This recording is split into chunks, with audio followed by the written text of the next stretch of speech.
Missed an episode of your favorite podcast? Choose from over a decade of content in our archives, not just the latest episode. All free at GCNlive.com. This is your call to action. Get prepared, America. Economy, survival, energy, disasters. This is USAPrepares.com. Informative radio, educational radio. Interact now by emailing instructor@USAPrepares.com or text at 434-390-7953. Class, please take your seats. Now, your instructor, Vincent Finelli. Everyone all set? Cocked, locked. Here we go. Your dial is set correctly to USAPrepares.com. We're delighted to be broadcasting with you in class today. Brad is engineering the broadcast at GCN in Minnesota. I'm Vincent Finelli. And if you'd like to call us, we'll pay for the call, 866-582-9933. 866-582-9933. Telephone listen line, it's working great. 605-477-3249. 605-477-3249. And it's up 24/7. Gwyneth Isaacs is with us live in Australia. Welcome, Guineith. Hello, Vincent. How are you this evening? Or this morning? It's good to hear you again. Well, thank you, Guineith. And I want to thank you for keeping that seat warm, as you've been saying, for a couple of weeks. And, you know, I mentioned to the class yesterday that months ago you mentioned that you'd like to have your own radio broadcast. And, of course, I kept that in mind, and as the need arose, I chatted with you and asked you if you'd like to do it, and you jumped right to the occasion. And with virtually no notice, no preparation, not having the connections to chat with the instructors about the broadcast that you were going to be doing, you just jumped right in and did it. Now, I got to tell you that when I reflect on my early days of broadcasting, I was pretty nervous. And to pull that off, as you did, was an amazing feat.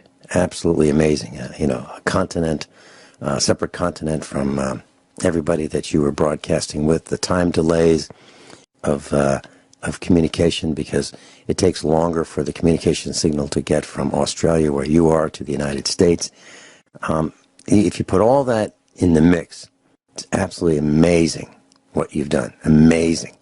So I want to thank you. And I also wanted to ask you, so what was it like? What was it like being an on-your-own broadcaster with no safety net, no training, no notes, just going live and doing it? Well, it's like this. I've been listening to talk radio for a lot of years. Here in Australia, the whole talk radio industry is almost extinct. But, you know, there's a few broadcasters out there who still have their own shows and, you know, more or less try not to be cowed and just, you know, wear the occasional prison sentence for what they say. I kid you not. This is true. Here in this country, we lock up our talk show hosts, and most of them have been frightened out of existence. But I like those that have survived, literally. We just lost one earlier on this year, and his name was John Clark, and he would have been, you know, maybe in his 60s or 70s. He was a broadcaster from when I was a little girl in New Zealand, actually, and he did acting and he did radio broadcasting, and he did satire and comedy as his form of broadcast, to get his political message through. And unfortunately, he died earlier this year, and I don't quite know how. I don't quite know under what circumstances, but what I do know is it was really, really sudden. And when you get that sort of, sudden departure with somebody who is so controversial, you always sort of go, oh gosh, I wonder what happened there. But there's another fellow, his name is Darren Hinch, and he's an old school, current affairs type radio broadcaster and television broadcaster, and he was of the 60 Minutes variety. Then he got into, I don't know what he did first. He was also on talk radio as well.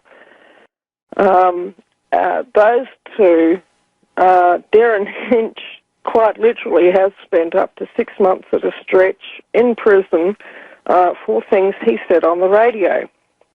I just need for the class to know that when I say I have to be careful what I say here, I'm not kidding. But it's funny, there's a part of it feels like I've been doing this my whole life, and maybe it is a past life thing. Because I know, I think I mentioned with Dr. Norm Shealy in one of my past lives, I was a actress in Dublin at the turn of the 20th century, and that woman was a very, very brave lady. I've actually got a great deal of admiration for her. And she actually did meet my husband when she was very, very old. And when my husband was a teenager, they actually met. My husband went for a holiday to Ireland, and he stayed at her house for a while. And I think that she was quite taken with my husband, although he was a teenager. He would have been about 18 years old. And she would have been, at least in her 70s. She would have probably more likely in her 80s, actually. And she was an actress, and she was actually one of the founders of the Abbey Theatre. Very famous woman in her day. And very, she was on the stage and she absolutely loved it, and she was quite good at it. And funnily enough, she was also, given that context, we've figured out that she was also friends with Pamela Coleman Smith, who was a set designer who also was working in Dublin at the time, and more than likely, my pre-incarnation hired Pamela Coleman Smith to do set designs in the Abbey Theatre. And it's funny because it's likely that I've met that same lady in this life, and we've become quite good friends in the psychic industry. But anyway, that's quite interesting, and it was interesting to discuss that with Dr. Shealy about reincarnation, for example. There wasn't any radio at the time, but I think that if there had been, that she probably would have been on the radio, because she was a very, very interesting and quite flamboyant lady, and she had politics that believed that people should be allowed to have freedom. And,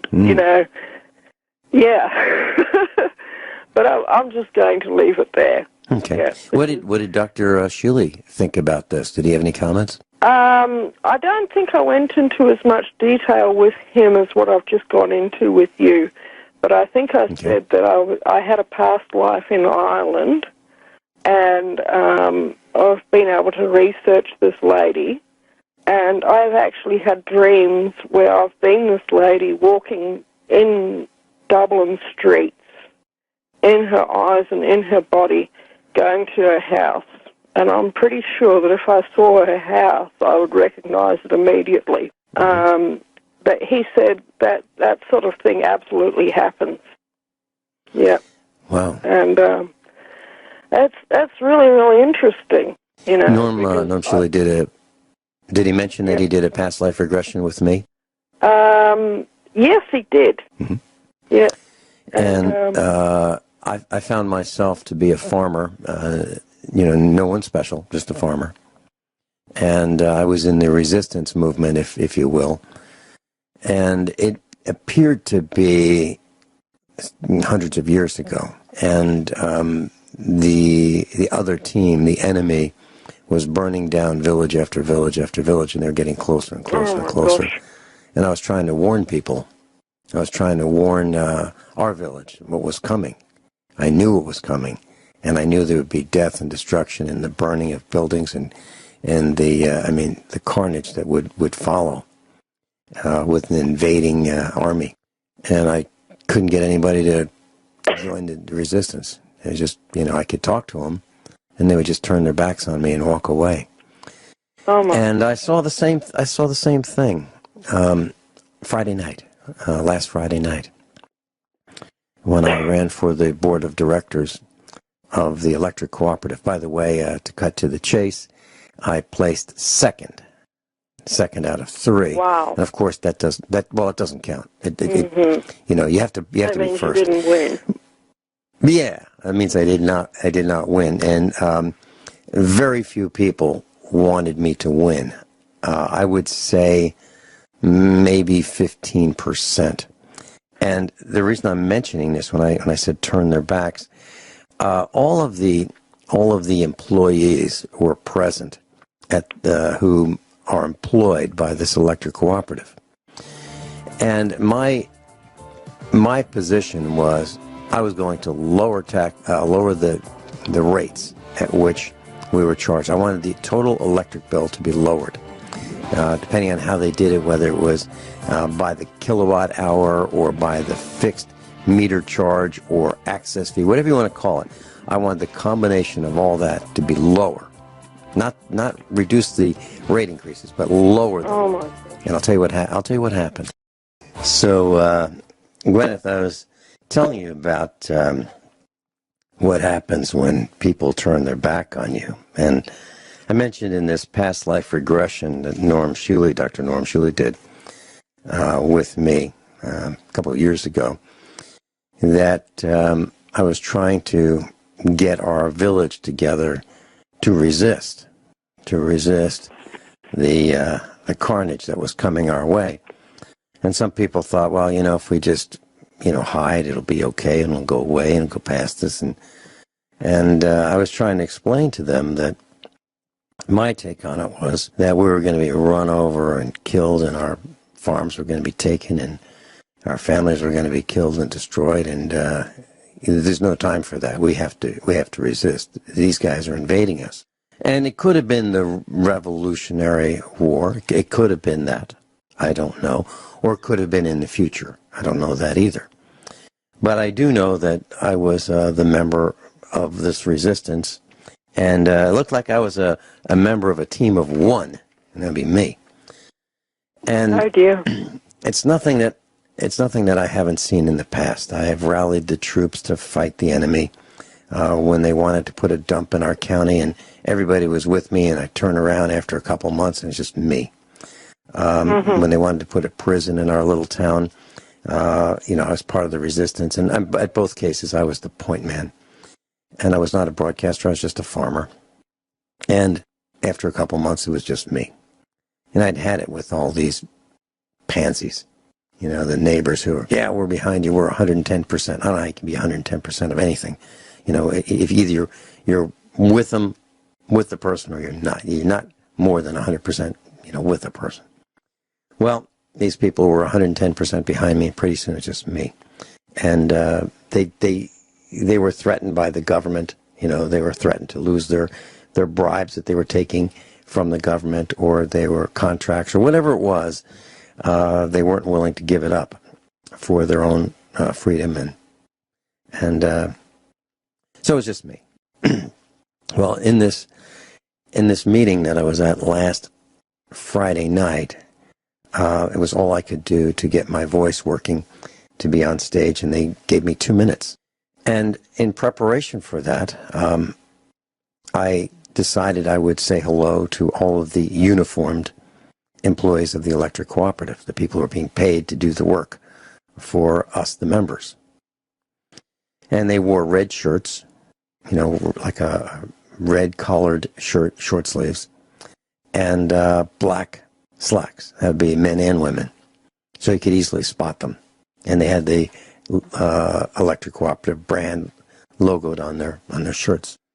Well, I noticed that some people were friendly to me who were employees, but a lot of them weren't very friendly and turned their back on me, literally.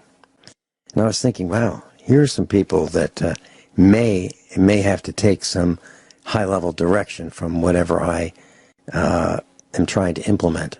They ought to at least pay attention to me, and they ought to be darn nice to me because, it's possible that their jobs may depend on it. Mm-hmm. Well, that was not the case. So at this facility, which was in Lebanon, Missouri, spelled Lebanon, pronounced Lebanon, the same location where we had our Get Prepared Expo 3 times, 46,000 square foot facility. It would hold 8,000 people. I was told there would be 3,000 there. In actuality, there were 1,005 members, and with the members' guests, it was about 2,500 estimated. Mm-hmm. So I was walking around, shaking hands and smiling and saying hello to some of the employees. And I went to say hello to 3 of these guys behind a U-shaped set of tables. And it seemed like they weren't interested in paying attention to me, but their job was to pay attention to anyone who came up to the tables. They were like at a voting location where you turn in your ballots for the election. Yeah. So I went up and they kind of ignored me. So I, being me, I said, well, I'll just go behind the tables. And that way they're going to have to say hi to me. So I put out my hand and I said hello, and immediately the person who was assigned to make sure that I and my family were absolutely safe came behind the tables and said, you can't campaign behind the tables. You can't campaign here. I said, wow. I'm not campaigning. I'm just introducing myself as a candidate for the board of directors to 3 of the employees. One of the guys who was in the red shirt absolutely refused to face me. I was the biggest thing going on behind the tables, and he refused. I'll tell you more about these guys. Class, Guineith Isaacs is with us.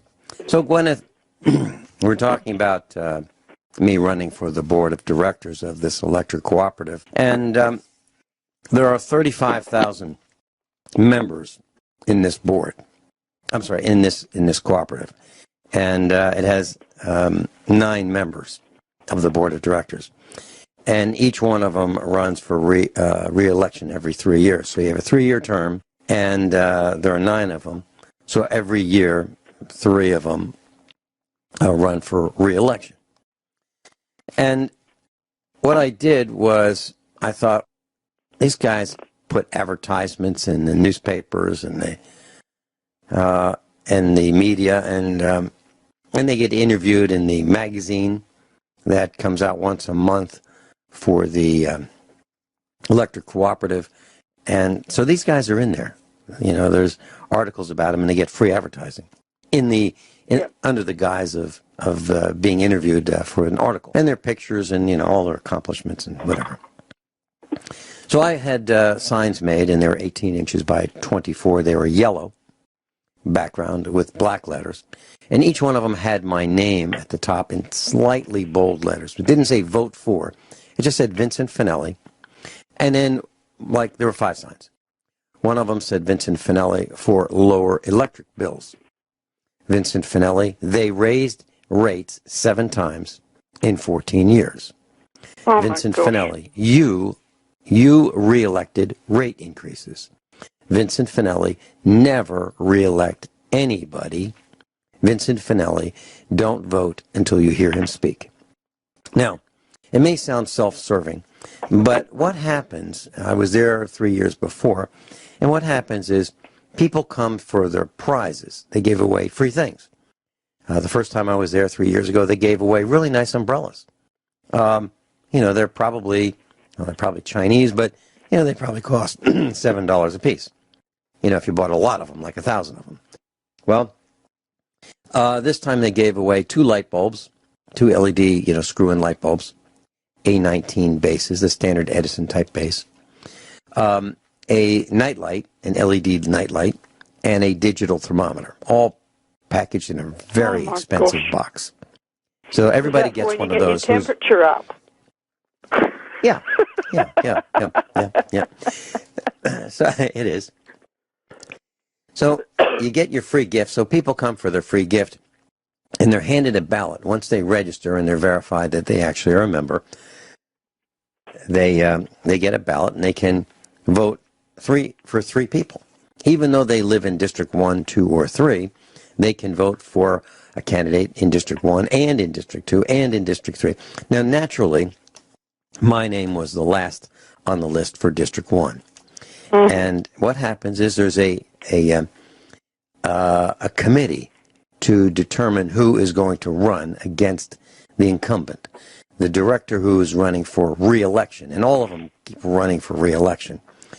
Each time I've been there, the directors keep running for re-election. So each director picks 2 people to be on this committee to find someone to run against him or her.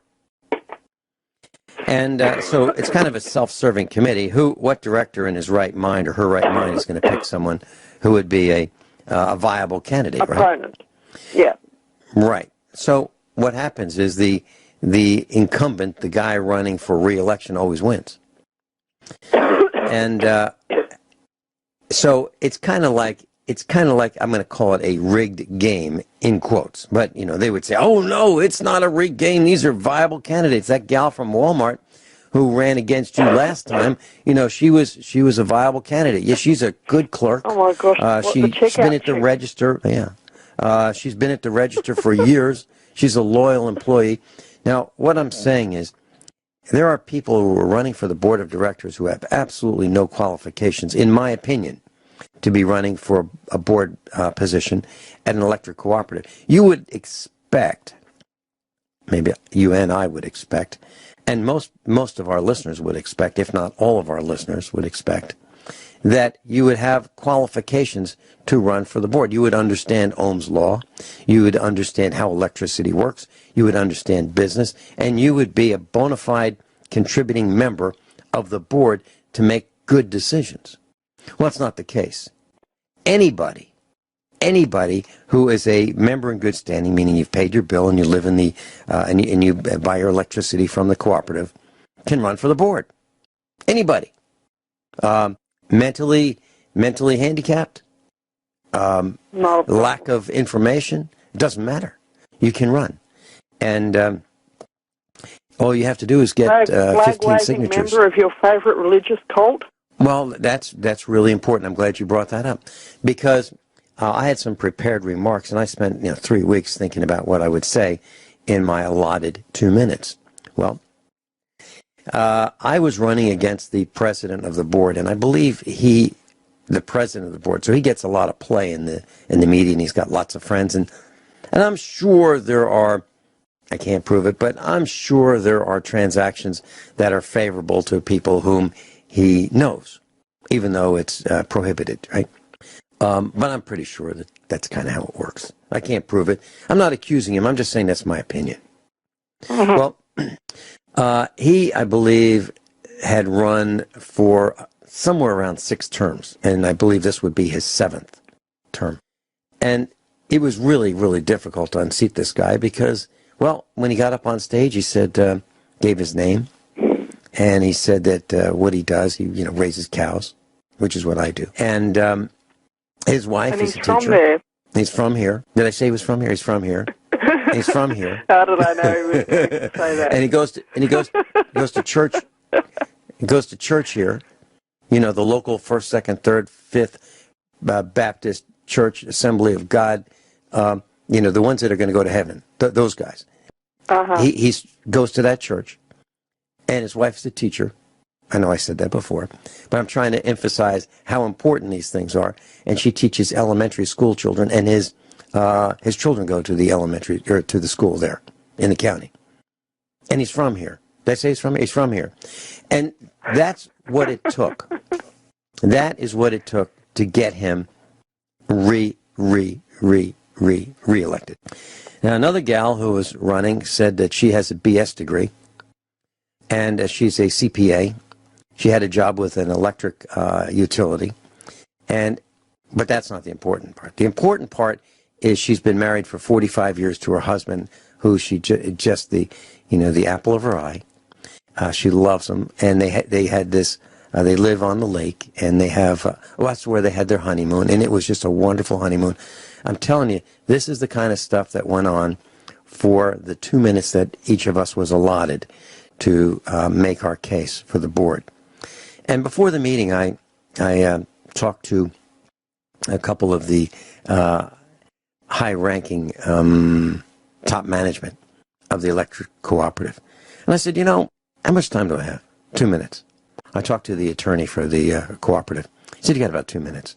I said, if you're going to hire a secretary or a shop foreman or a guy to maintain the lawn, the grounds at the cooperative, you're going to give them more than 2 minutes. We're talking about the highest level of executive decisions, the people who manage the highest level, the people who can hire and fire top management. That's what we're talking about. And you're talking about giving them 2 minutes. Whereas you would never do that for the secretary, the shop foreman, or the guy that you're going to have cut the lawn for the cooperative. Doesn't make sense, does it? And then he said, well, that's what we got. And I said, by the way, now he's the attorney. Now he's the guy that is going to be monitoring me and the others with, the equivalent of a mental stopwatch right next to me, to my left. So just a few feet away, who's going to bring the hook and hook me and bring me off stage, right? Say, Finelli, that's it. You spent up your time. That's it. No more. You're out of here, off the stage. You've used more than your allotted time. That's the guy we're talking about. So I wanted to make sure that he and I were on the same wavelength. And I said to him, so how do you feel about lawyer jokes? He said, well, if you think that's the best use of your time. And I let him know. That if he gave me a hard time while I was making my above-board, honest case for my position, that I was going to turn to him and we're going to just have some lawyer jokes. I let him know that without saying it. And I was all prepared. I mean, I was all prepared to do this. I did not do this. I did not do the lawyer joke, but I was prepared for it. And I was also prepared to do something that I think is over the top. Now, imagine this. You're giving your presentation. You're at the podium. You're at the microphone. You're blinded by the lights. You're on camera. And I thought there were 3,000 people there. There are only 2,500. And he's standing there kind of watching every move I make.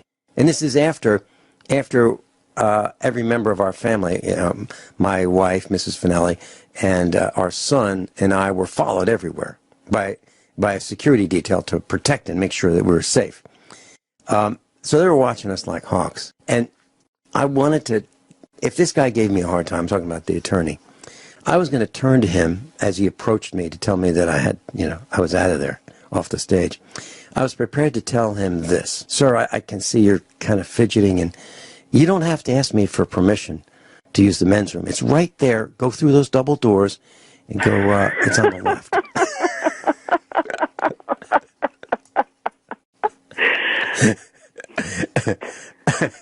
I was all prepared to do that. In my best Columbo, okay? Well, anyway, so I was unhampered by this attorney. So let me tell you what I said. I've got my notes in front of me, and I'll tell you what I said. And it didn't. It did not work. It did not work. And this. I saw ignorance of some people in full bloom. I kid you not.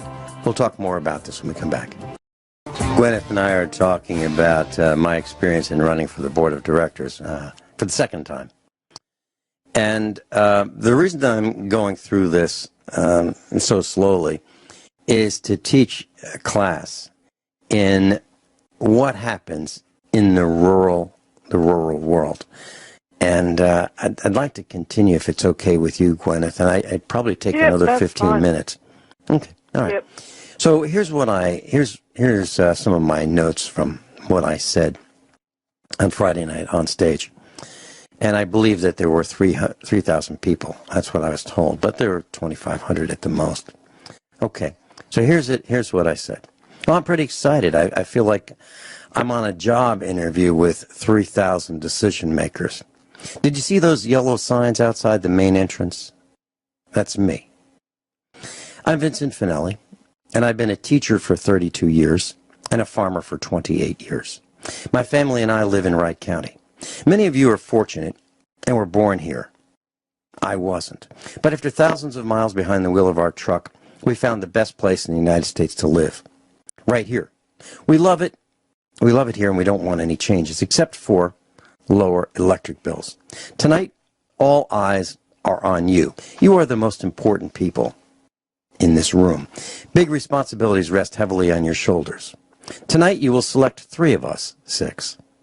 And tonight, you'll select which 3 of us 6 will stand in your place and protect your interests. At stake are the price of your electricity and the security of the power grid from an attack from our very own sun, 93 million miles away. In 1859, our sun burped and sent a solar flare hurling towards Earth, and it set fire to the telegraph system at many locations. Buildings burned, and people were killed. That event is known as the Carrington event. If you have a smartphone, you can look it up. Carrington event. Can it happen again? Yes. And it did within the last 12 months. Fortunately, the blast was sent in the opposite direction from Earth and went into outer space. Scientists believe that we can expect one every 75 years or so. The next time will pound us into the Stone Age. Imagine a world without electricity, with no hospitals, with no internet, no operational stores, and no cell phones. That's just for starters. I have 2 goals as your newest director. My first goal is to provide safe, reliable, and at the lowest cost electricity possible. I will not cease working to lower your electric bill. My second goal is to insulate our cooperative power from the rest of the damaged grid when the next Carrington event happens. We can lower our electric bills and simultaneously generate our own electricity. I know together we can build such a system. Instead of installing solar system storm surge protection equipment, your current board of directors spent about $5 million on new electric meters, which were absolutely unnecessary. And they are more susceptible to damage from a solar storm. The old meters, with more than 20 years of life left, were all crushed and replaced with the new meters that are expected to last about 10 years. Your board made that decision. Far less money could have been spent to protect our power grid from the next Carrington event. Your current board has raised our electric bills 7 times in 14 years. They need to be relieved of duty tonight. And you're in charge. The last time I was here sitting in the same seats that you're in, 2 ladies sitting next to me were discussing who to vote for. The conversation went something like this. Who's that guy that we always vote for? I can't remember his name. One pointed to the ballot and said, I think that's the guy that we always re-elect. You re-elected your own higher electric bills. Our founding fathers designed a system of government whereby a person would serve 1 term, then step aside and give someone else a chance. Someone with new ideas, new visions, and someone who will spend your money as if it were his own. I am that someone, Vincent Finelli. Remember, never re-elect anyone, including presidents, senators, congressmen, mayors, and directors, including me. What happens next is up to you. And that's what I said.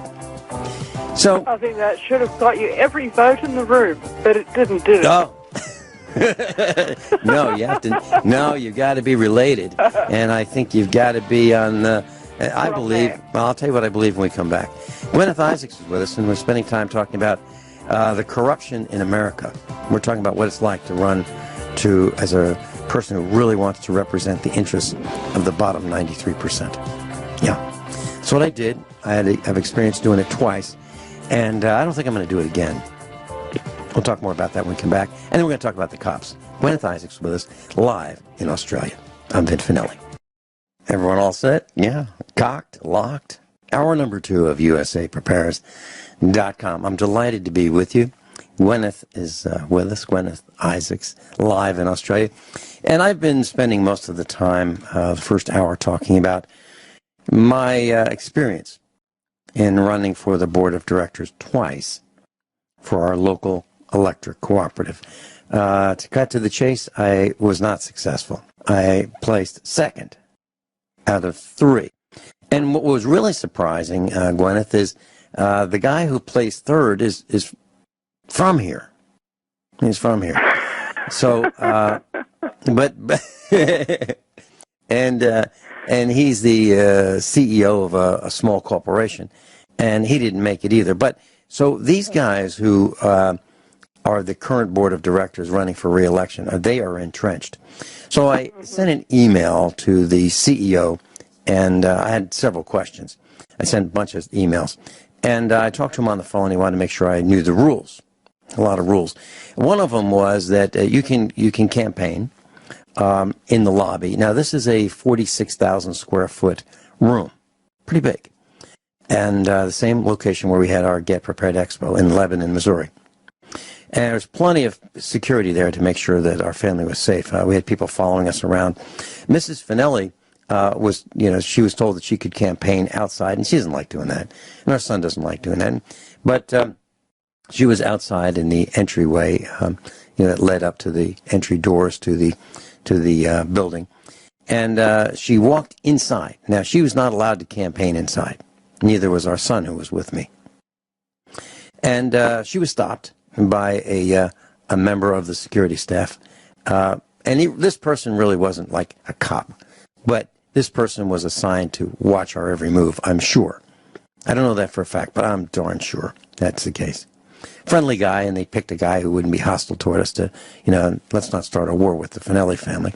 So this guy stopped Mrs. Finelli when she walked inside the lobby, and he said, "You cannot campaign in here." She said, "I'm not campaigning. I'm going to the ladies' room."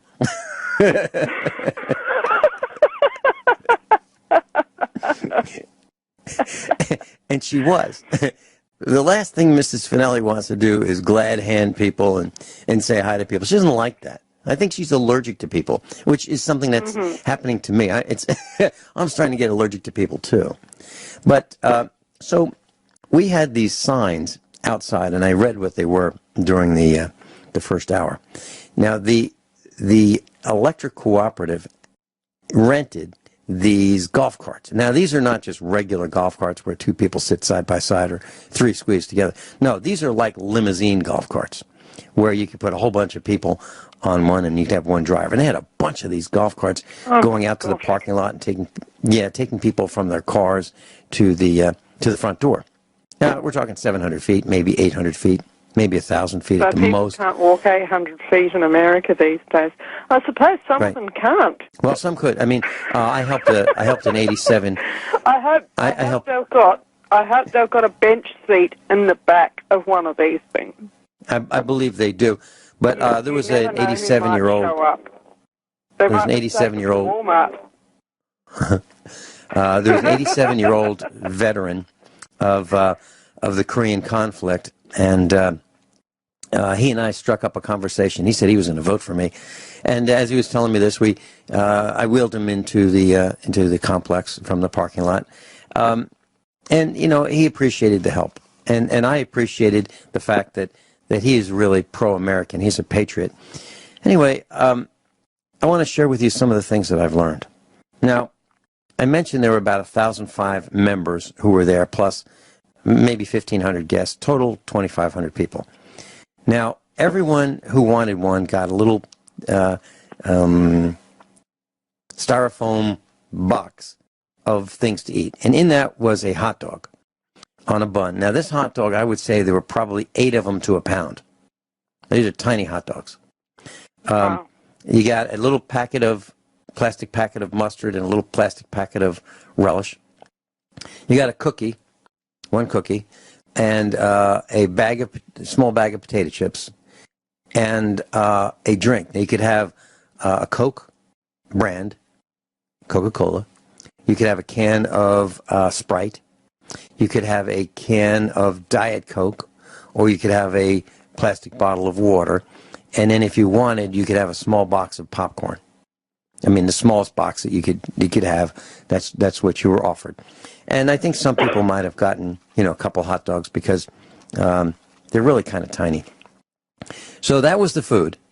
Then they had a band, and my son was next to me, and he said the most amazing thing. My son he's very direct, and he doesn't mince words, but he's polite. And he was dressed in his blue jeans and a nice shirt. I mean, he was dressed, better than a lot of people there.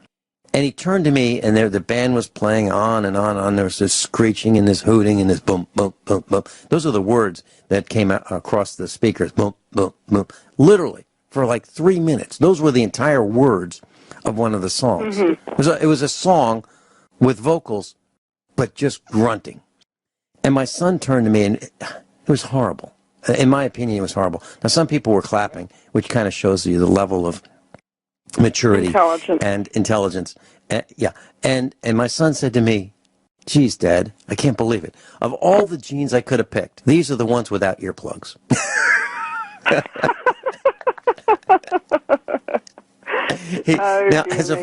Now it's actually true, because as a farmer, he's used to hopping in the tractor, putting it's like earplugs that have a cord that you wear around your back of your neck. Yep. Yeah. And so he's always got earplugs with him, for chainsaws and the backhoe and, whatever he happens to be doing that's noisy. He wears earplugs and safety glasses. So he has them with him all the time. And he remarked that of all the jeans he had, these didn't have earplugs. And he was serious. And it was just, the music was horrible. And I'm not trying to bash these guys. It was just, I would have liked any other band. Actually, we don't need a band.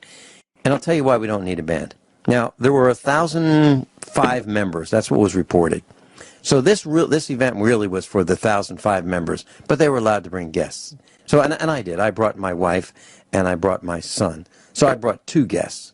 Some people didn't bring any guests. The lady that we adopted next to us, she was in her 90s. She didn't bring any guests, so we were with her all night. Bottom line was, what do you think an event like this would cost? Now, they had some advertising expense. I have no idea how much.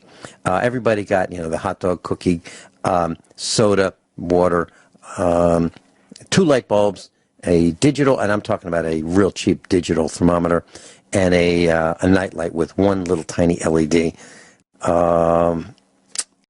That's pretty much what everybody got. Oh, then they had some prizes. They gave away a TV, and they said, "Hey, anybody here married over 60 years? Great, raise your hand." And then they gave them, because the cooperative had been in business for 79 years, they gave them a $79 credit on their electric bill. They gave away a few $100 gift certificates to the Chinese factory outlet. They gave away, some other prizes in the $20 neighborhood. So that's what they did. Now, how much do you think that event cost? Because I asked. I was curious. What do you think that cost? I would say in the ballpark of $50,000. Wow. Corruption at its finest. Just a guess. That would make it around about $50 per head. Yes, you are right. $65,400. Wow. Now, I asked some people that were coming in, I greeted them and said hello and that kind of thing, and I asked them what they thought this event would cost. And I got numbers like $5,000, $10,000, $15,000. Nobody said $65,000. So this extravaganza, carnival, circus, whatever you want to call it, and I would call it all 3. $65,000. My husband did own a nightclub at one stage before I met him, and he did events management from time to time. Once again, not while I was with him, but it must have come through in the DNA or something, because it's just that's how you calculate it. You calculate it per head. Mm-hmm. Yeah. And that's why they sell tickets for these sorts of events. If you wanted to attend this sort of event, you would probably be paying between $80 and $100 for a ticket. And that's the reason why they've got to make their money. It costs about that much to put it on. And I would say that the $65,000 was a little bit over the top, but not that much over the top for an event of that scale. Well, I think that they could have made the hot dogs a bit bigger. I had 7 events. 3 of them were in this very same facility. Yeah. And I charged between $5 and $8 a head. Wow. At the door. Anybody who wanted to come in for free just had to say, listen, I can't afford the $5 or $8. We let them in. I invited all teachers and their families to be our guests. I would pay for their tickets for free. I think we might have had, well, less than 10. Less than 10 took us up on it. We paid for television advertising, which was really, really, really expensive. I mean, $950 for a 30-second commercial. Yep. So and how much did your event cost you? Well, I could do easily 3 events in the same location with television, radio advertising. I'm talking excluding me talking about it on the air. I'm talking about newspaper advertising, television advertising, radio stations, local but not part of USA Prepares. I could do 3 events for the same amount of money. Yep, I was going to say that. Yeah, with 84 seminars. Yep. And people from... And a bit bigger hot dogs. Oh, absolutely. And a way better event. And not for one evening, for 2.5 days. We'll be right back. Guineith, when you were mentioning that your husband, would host events like that, he had to pay employees to be at their posts. And I did too. However, the electric cooperative with their, I'm guessing 50 employees that were there, maybe there were more, they were not compensated as part of this $65,400 equation. They were just employees who were going to be at the event. So, you got to strip out that. So that's a huge amount of money because, I compensated everyone who helped us. And so did your husband. Right. And you might get, for a day's work or a night's work like that, you might get $200 or $300. That's right. And let me talk about the signs. And this was really interesting. I was told by the CEO that I could have signs, on the campus. However, they needed to be a minimum of 50 feet away from the door, or no closer than 50 feet from the entry door. And they couldn't block, traffic. So I had been there, and many, many times to this convention center in Lebanon. And I asked our son. I had the signs made, and my son was kind enough to make these little platforms out of wood, so that the signs would not need to be stuck into the ground. They would just be placed on the wide sidewalk, which is like 50 or 100 feet wide. And they would stand about 18 inches off the sidewalk. And they were 18 by 24 inches. And they were spaced like 25 feet apart, maybe 30 feet apart. So I suggested to my son, who was going to put these signs up before I got there, he was going to go at 3:30 in the afternoon, and the event started at 5 p.m. I suggested to him that he bring some white chalk, like you'd use on a blackboard 30, 40 years ago, which we have. And I asked him to bring some with him and take a tape measure and measure 50 feet from the door and put a small line, a couple inches long, in white chalk on the sidewalk. And then a foot from that, a foot farther away from the door, put an X and put the first sign on that. And then put an X under each sign base that we were going to position. And the reason I did that, I'm a preparedness guy, and my minimum, I want to minimize my maximum regret. And my maximum regret would be somebody would move our signs, and I'd get blamed for it. Okay, Finelli's trying to cheat. Yeah. Well, so the X was to mark where we put the signs. So if they got moved and the cops showed up, you would have evidence. I'd say, yeah, well, they were right here. See the X? and the X, and the X, and the X, and the X. See them? That's all right. Well, they weren't moved. They had the police with a police car at the front door. They're right, right near the front entrance, I should say. Probably because you put the X's there. And here's what worked it out. Here's what happened. My son said, "Hey, Dad, within 15 minutes of me putting the signs out there, they came out with this like 150-foot tape measure, and they measured from the front door, and so our son, went right over to say hi to him, and my son said, it's going to be 50 feet. You're going to find that it's 50 feet to this line." And the guy said, 50 feet on the money. He said, yeah, and the sign is a foot farther away from that, 51. He goes, all right, we just want to make sure, it's fair for everybody. We've got to make sure it's fair. Now, we were the only ones who had signs. No one else bothered to have any signs this year. So I wanted to share with you that they were watching us like a hawk, and I am not kidding. They do that. Now, the next thing I wanted to share with you is there are 9 board members. And so, naturally, I want to know the attendance. So, how many meetings do these guys go to? So I sent an email to the CEO, and he said they don't take attendance. But he'd like us to make most of the meetings, the directors. Okay, so there are 12 meetings a year, and I said, so how much, and this is in writing form, so I've got a copy of it, how much is the total compensation with perks, everything? Whatever they spend on the board, how much per year? $188,000. 9 people. Wow. Yeah, pretty good work if you can get it, right? 12 meetings. Yeah, plus, if they want to go to extra training and actually learn a little bit about what they're supposed to be doing, they can be compensated for the training as well. But the total compensation, $188,000. $15,000 between the 9 members. 21. Per meeting. 21,000. Wow, that's amazing. Yeah, but you got to spend like a half a day. $2,000 for half a day's work is not bad.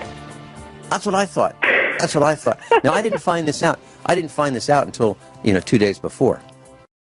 So Guineith, when I first ran for the board of directors, I was absolutely frosted about the smart meters.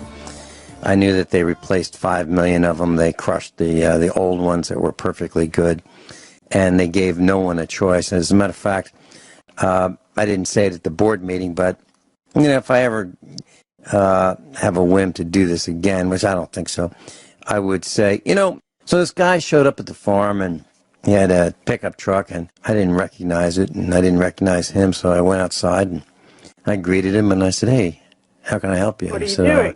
I'm going to replace your meter. And I said, well, no, I'm okay with the meter I've got.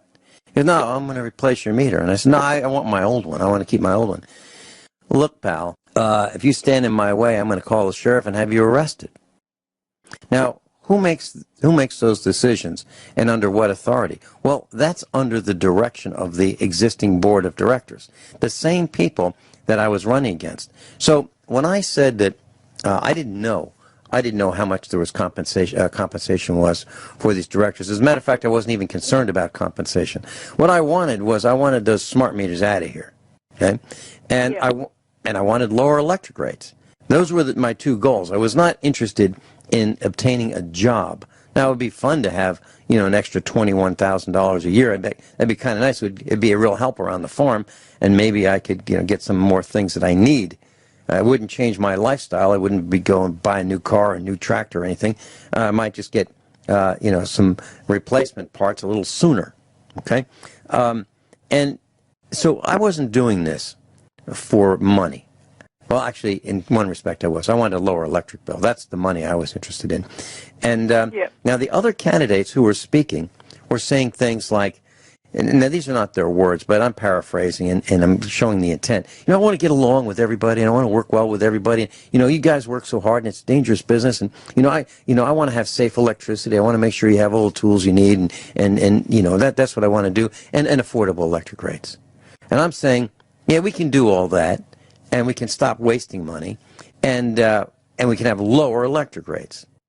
And the other candidates were indicating they wanted to work with the other members and that kind of thing. And I said, I think the entire board should be relieved of duty tonight. So I wasn't playing nice, according to their terms. I wanted the entire board to be gone. And so at the end of the meeting, they said, let's talk about new business. Does anybody have any new business? And one guy suggested one thing. And I started to get up, and Mrs. Finelli said, I don't think you should do this. I said, no, I'm going to do this. So I stood up, raised my hand, and no one paid attention to me. So, I said, I've got some new business. So I walked over to the center, below the stage, in the center of the room, right below the lawyer with the microphone. And he looked at me. And I couldn't speak loud enough for everybody to hear me, so somebody came up to me with a microphone. And I said, I propose that we have term limits for the board of directors. Wonderful. As a matter of fact, one term. That's it. One term. Yep. And he looked at me. He didn't know what to say. They didn't even vote on it. No, they didn't. They did not. And here's what he said. He said, "Well, that is for the board of directors to take up. So the board is going to vote for term limits." Now, I'm going to use the words and I'm going to put them in quotes. Not after 18 years, they won't. This one board member has been on there 45. 40. Wow. That's 2.5 generations. Okay. That's amazing. Absolutely amazing. And I'm going to talk about statistics and how you can say the same thing two different ways in just a second. But the board determines who the nomination committee is to replace them. The board determines the terms. So I don't think there's going to be term limits, and I don't think there's going to be changes to the nominating committee. And I asked the CEO, had anyone ever been successful being nominated for the membership, which I was, okay? There were, maybe 20 to 30 people who thought I would be a viable candidate that they'd like to see on the board, okay? Compared to the 6 people in the 3 nominating committees, total of 6 people. So I had more people wanting me than all the nominating committees combined. But the CEO said, no one has ever been successful being a petition candidate or a candidate nominated through petition, which I was. No one in 79 years has ever been successful, including me. And I was not successful either.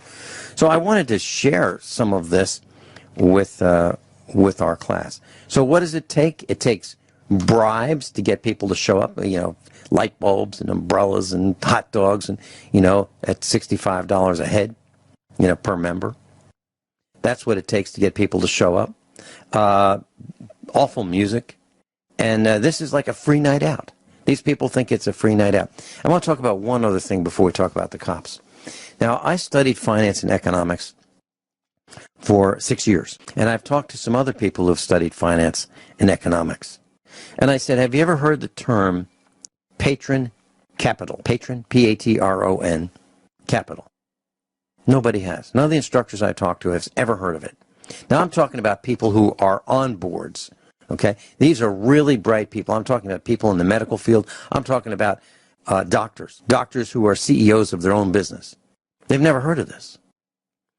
And that people who donate to support your work? Well, very, very close, except almost at the muzzle of a gun. Now, okay, now an electric cooperative, you have a choice. If you want electricity, you either buy it from them, you steal it from them, or you generate your own. Now, I'm not advocating stealing it, hooking in, tapping into to electric lines. I'm not advocating that, and I don't support that at all. So there's only 2 ways you can get electricity. One is to buy it from the cooperative if you live in our neck of the woods. You have no alternative source. You can't buy it from another electric company. You can only buy it from the electric cooperative. And you pay their rates, or you generate it yourself. Well, when they determine the rates, they overestimate what it's going to cost. So what they say is, let's say we need 100 units of money. We'll charge 110 or 105. And we'll use that extra 5 or 10 units above and beyond to pay, and we'll put it in an account. And we'll use it for emergencies and other things. So they overcharge. Now, an electric cooperative is a not-for-profit organization. They're supposed to return to the members any overpayments. But they call this one item patron capital. That's money that's been overcharged that they keep in an account and use it at their discretion for emergencies or whatever they want. And so they mentioned this, and it's in the millions. I'm not talking 1, 2, 5. I'm talking like well over 20 million. They keep it, and they tell the members, this is so that we don't have to borrow money and pay interest. This is money that is taken from the members, kept, and the members are clapping. That's great. We don't have to pay interest. It's unbelievable, the depth of ignorance Stupidity. of some people. One guy, I met him come. Personal private slush fund. That's what we would call it in this country. A pork barrel or a slush fund. I'm not disagreeing with you. I'm not disagreeing with you at all, which means I am agreeing with you. Now, one guy, I met him. He was a senior citizen, and he was wearing a nice suit. And I greeted him as he was entering the registration room. And he said, he was kind of terse, and he was kind of turning away from me, and I wasn't going to let that happen. I was going to make eye contact with him. I wanted to find out what this guy's all up to. And he said, did you bring your bullet with you this time? And I said, you mean the cartridge? He said, yeah, what was that? And I said, it was a 5.56. It's like a 223. And he said, that's idiotic. Now, what he was referring to is the last time I was on stage 3 years ago, I took out of my sport coat pocket a 5.56 cartridge that you might use in an AR-15. And I held it between my thumb and forefinger, and I said, well, I paid about 20 cents for this. Now, one of these could be shot from a couple hundred yards away, and if it were placed right at a substation and it hit the right area, it could cause a transformer to melt down. And there are no replacements. There's no spares. You can't go to the transformer warehouse and pick up another one. These are all custom designed. And it takes 2 years to get one. Now, I think we should protect. I said, I'm not going to tell you how to do it. There's no backup. Right, no backup. No spares. And I said that I verified this with an engineer from the electric cooperative before I went on stage. I took it out of my pocket and I said, can this do this? And he said, yeah, absolutely. So I said to the guy, I said, I verified this. And he said, it's idiotic. And I said, well, I can't help it that you don't understand. Now, who was this guy? This guy was the husband. I found out later on that evening, Friday evening, that he's the husband of the gal who ran and won re-election. So here we have a guy who acts like he knows what's going on, who doesn't know what's going on, and his wife has been re-elected for the board. I'm telling you, the upshot of all of what I've said for the last hour and 45 minutes is that we are doomed, and it is us. We are our own enemy. We are as dumb as a box of rocks. I'm not talking about our class. I'm saying that 0.1% or 1 in 1,000 people understands what we're talking about. The rest have no clue. I even met a couple of gals who were in a doctor's office on staff in their 30s, let's say, and I asked them if they knew their cell phone could be turned on remotely. Really? It can? Really? I can't believe how ignorant. I'm not saying they're not smart. I'm just saying they don't know the facts. They have no idea. And I've asked people, at the election, do you listen to the radio? No. Okay. Do you listen to the radio? No. Do you listen to the radio? No. They don't listen to the radio. They don't read the internet. They don't read books. I know this for a fact because I've been asking people for 12 years. Do you read books? Do you read the internet? Where do you get your news from? Oh, I get it. I pay attention to the news. CNN. Yeah. Yeah, and Fox. They tell the truth. CNN and Fox. That's where I get it. So they are convinced. I'm not kidding. Ronaldo in the Middle East and babies in incubators. They are convinced that they are on top of their game because they know what sanitized news tells them. Gwyneth, you've probably heard the term liars figure and figures lie, or something like that. There are many variants of that. Well, I just want to say one more thing. I have a graph that was sent to me by the CEO of the electric cooperative, and I'm looking at this graph, and it says from 1992 through 2002, there were no rate increases, not one. Not one. Absolutely flat electric bills. Okay. Now, from 2004 to 2017, there were that 14 years. There were 7 increases. So previously, for 10 years, there were no increases. And in 2004 to 2017, there were 7 rate increases, which is way over 30%, 36%, way more than that in 7 years. I'm sorry, in 14 years. So I got up and I said, these guys, these directors, the existing directors, have increased your electric rates 7 times in 14 years. Now, after I was up there, the president of the board of directors gets up and he says, now we've only increased electric rates 7 times in 25 years. He's looking at the same graph. Now, both of those things are correct. Yeah, but what he chose to do... He's not telling the whole truth. That's correct. He's misleading the entire membership. It's absolutely true, but he's misleading. He's trying to say that, work of other boards members for 10 years did not increase electric rates, but he's trying to minimize the damage. And he did that because he knew because the CEO told him that I asked for the rates for the last 50 years. I wanted to see it, and they couldn't give it to me. They could only give it to me from 1980. So bottom line is the residential cost was below, in 1980, was below $40. Okay? And now it's, no, per month. Per month. $40 per month. And now it's well over 100, well over. But it's, I shouldn't say it that way. What I'm saying is, our electric rates have gone up substantially, and they don't need to. And I wanted to tell our membership that, people are saying, yeah, everything's going up, and they mentioned everything's going up. Everything's not going up because gasoline was about $4 a gallon here. A bunch of years ago, maybe 6 years ago, $4 a gallon. Diesel was about the same price. Now diesel and gasoline are about $2 a gallon, between $2 and $2.30. Okay, right. So I wanted to share that with our class today. Gwyneth, you want to talk about the cops? We only have a couple minutes. I realize I've only got a few minutes left. Okay.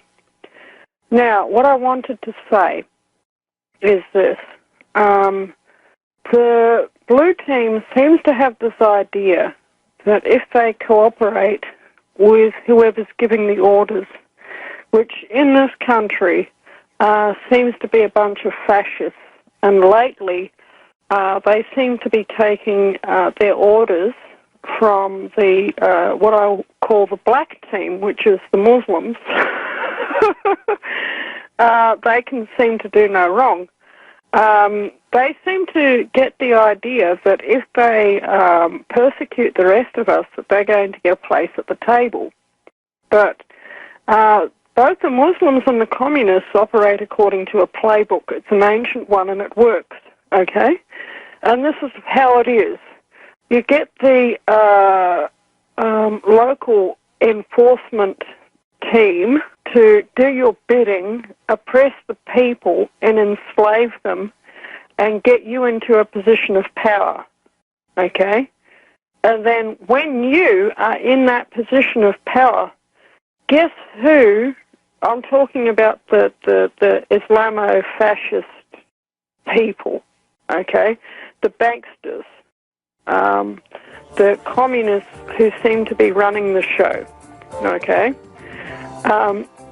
The first people that they get rid of when they fully gain power is, guess who?